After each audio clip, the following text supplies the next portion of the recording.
setelah kita selesai untuk memposting semua jurnal ke buku besar, kita telah isi referensinya, lalu kita sudah dapatkan saldo akhirnya, baru kita bisa lanjut ke neraca saldo.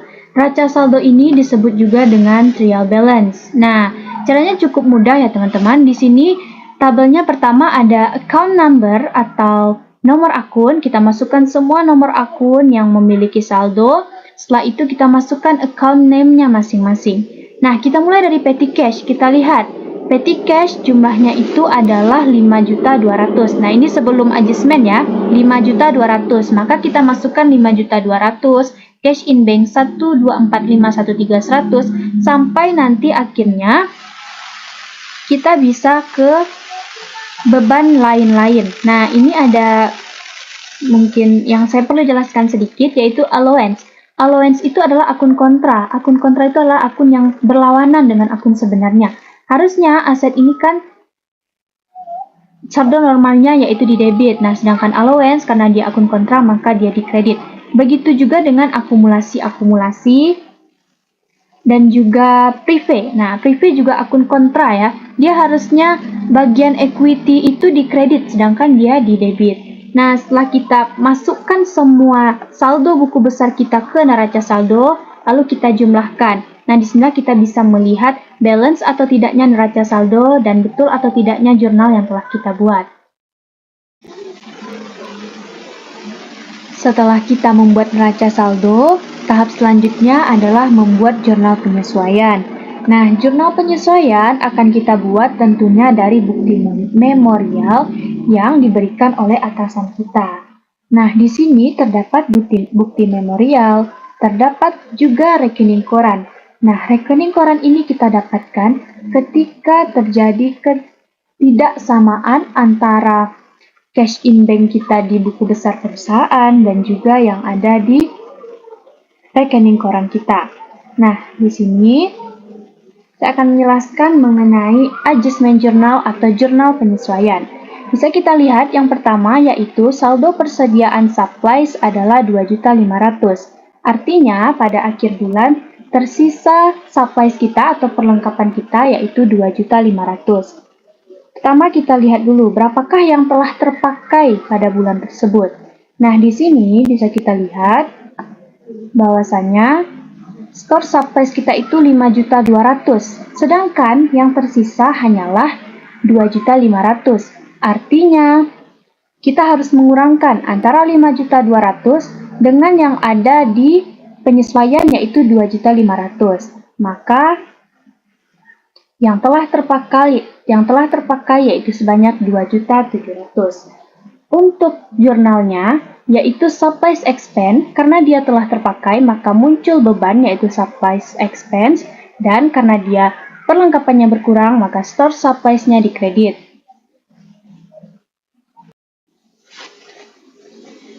Nah, selanjutnya yaitu beban sewa tahun 2024 adalah sebesar 2.500.000. Berarti ini kita langsung aja catat ke dalam adjustment-nya, yaitu prepaid rent kita berkurang 2.500.000, sedangkan karena kita mengeluarkan uang, maka rent expense kita bertambah, yaitu sebesar 2.500.000. Begitu juga untuk adjustment yang ketiga, yaitu beban asuransi tahun 2024.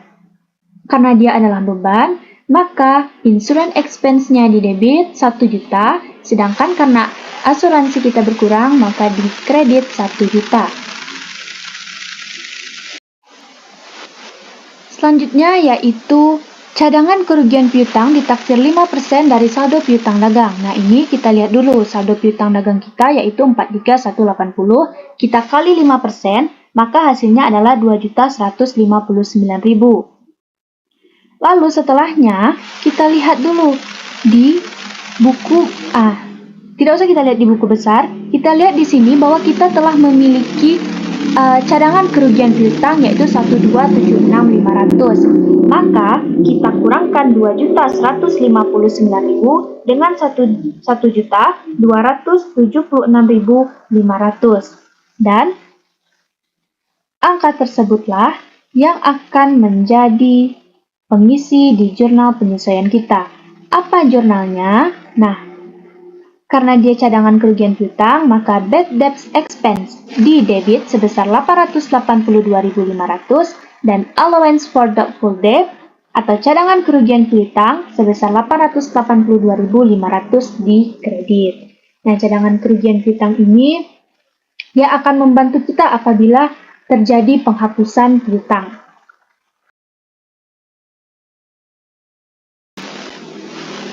Selanjutnya yaitu penyusutan aktiva tetap equipment sebesar 210.000. Nah, kalau penyusutan, maka jurnalnya adalah depreciation expense equipment atau beban penyusutan peralatan di debit 210.000 dan kreditnya adalah akumulasi penyusutan peralatan. Nah, kalau di aktiva tetap itu namanya adalah depresiasi atau akumulasi penyusutan. Sedangkan pada aset tak berwujud itu juga ada namanya penyusutan, namun nama lainnya adalah amortisasi.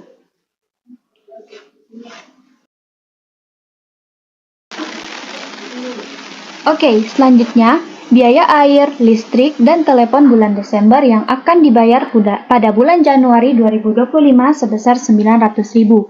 Ini artinya kita harus membayar biaya listrik, namun tidak kita bayar sekarang, alias kita berutang dan akan kita bayar pada bulan Januari. Maka dari itu, jurnalnya adalah beban air, telepon, dan listrik di debit sebesar 900.000. Karena kita berutang, maka kita memakai akun utang biaya atau accrued expense sebesar 900.000. Selanjutnya yaitu beban iklan tahun 2024 adalah sebesar 900.000. Nah, ini hampir sama caranya dengan beban sewa, namun hanya berbeda pada nama akun saja. Karena dia beban iklan, maka beban iklan tersebut kita letakkan di debit, yaitu advertising expense sebesar 900.000. Dan karena iklan kita berkurang, maka prepaid advertising kita di kredit, ya, dia berkurang.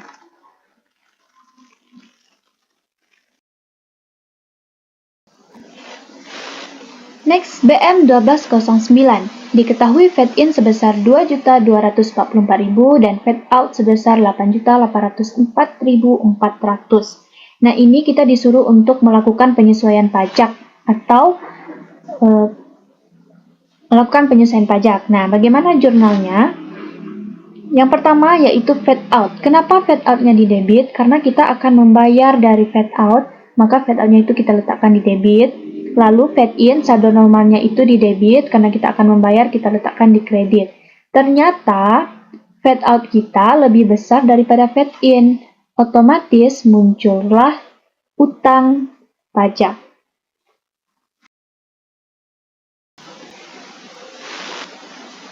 Nah, munculnya income tax payable ini juga menandakan bahwa kita kurang bayar.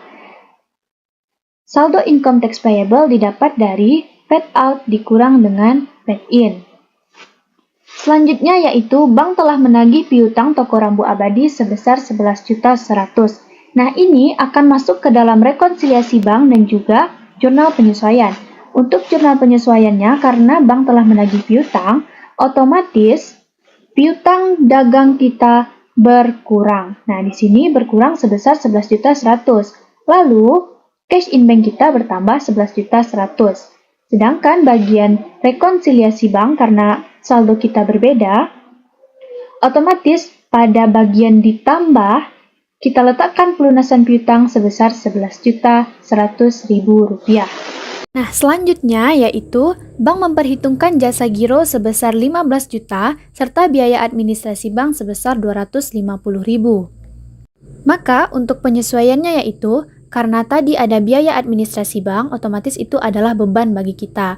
Maka kita letakkan di debit sebesar 250.000, lalu kita mendapatkan pendapatan jasa giro sebesar 15 juta di kredit, kita letakkan dengan nama akun interest income.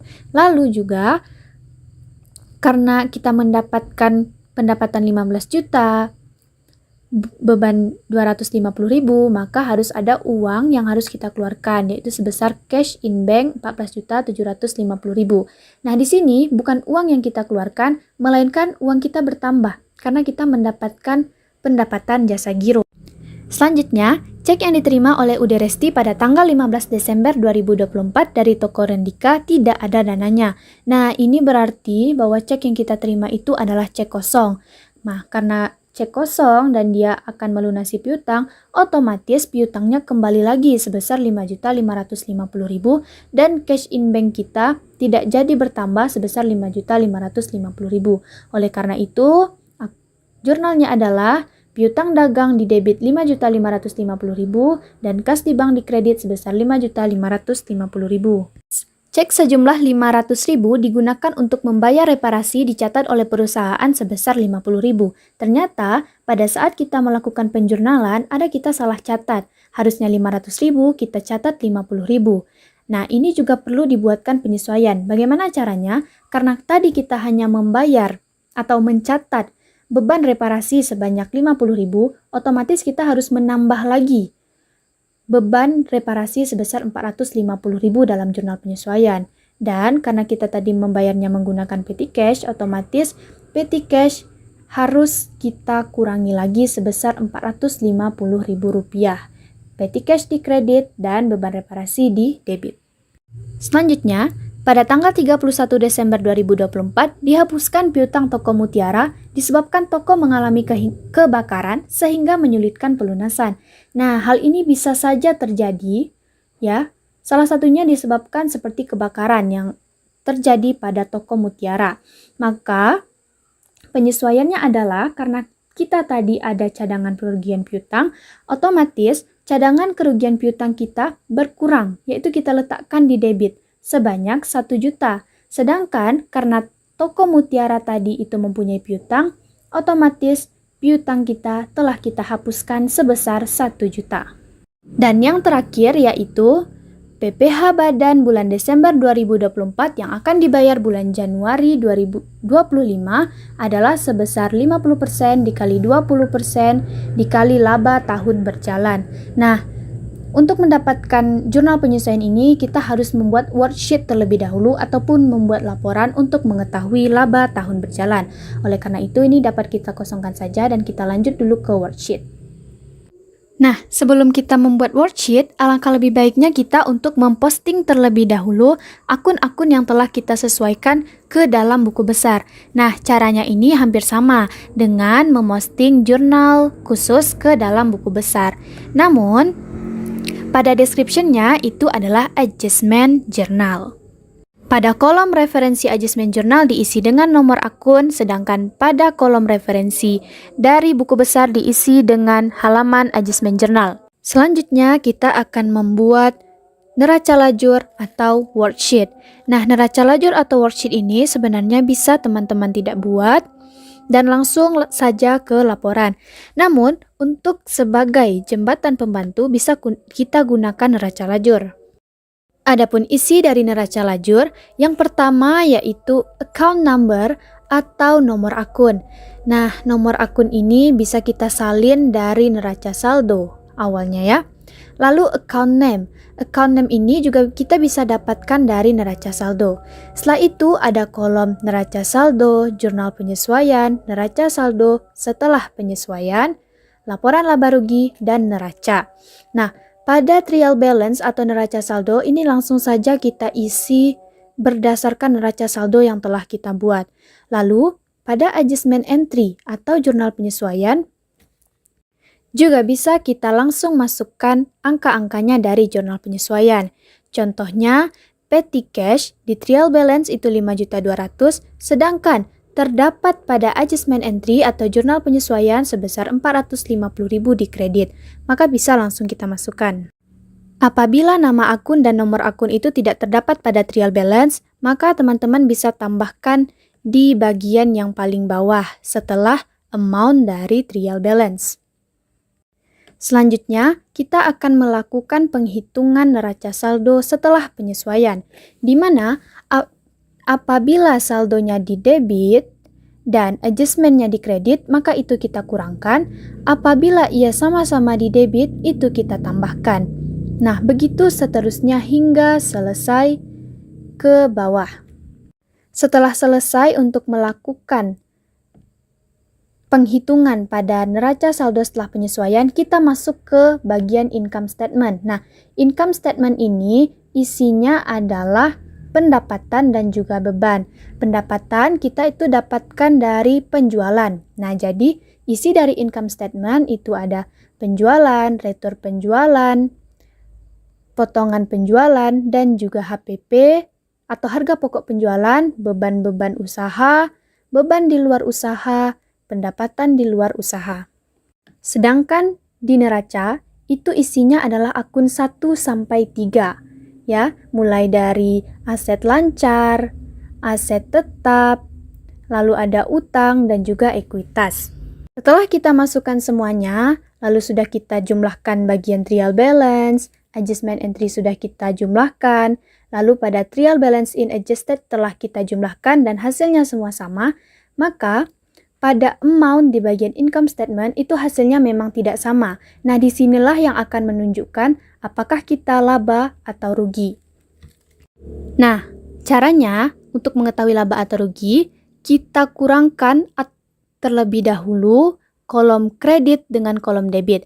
Apabila kolom kredit lebih besar daripada kolom debit, maka kita kurangkan dan pengurangan tersebut kita letakkan di sebelah debit. Begitu juga dengan income statement. Apabila lebih besar debit daripada kredit, maka pengurangannya kita letakkan di sebelah kredit. Jika kedua saldo berjarak, maka dapat kita pastikan bahwa kita laba. Namun, apabila ia berdekatan, maka kita akan rugi. Setelah itu kita jumlahkan kembali, barulah kita bisa mengulang kembali di adjustment. Nah, barulah di sini bisa kita sesuaikan PPh badan. Nah, tadi laba tahun berjalan kita adalah 3.472.631. Lalu kita kalikan 50% dikali 22%, hasilnya adalah 381.989. Apa jurnalnya? Jurnalnya adalah beban pajak penghasilan di debit dan utang pajak penghasilan di kredit. Setelah itu jangan lupa untuk memposting kembali ke buku besar.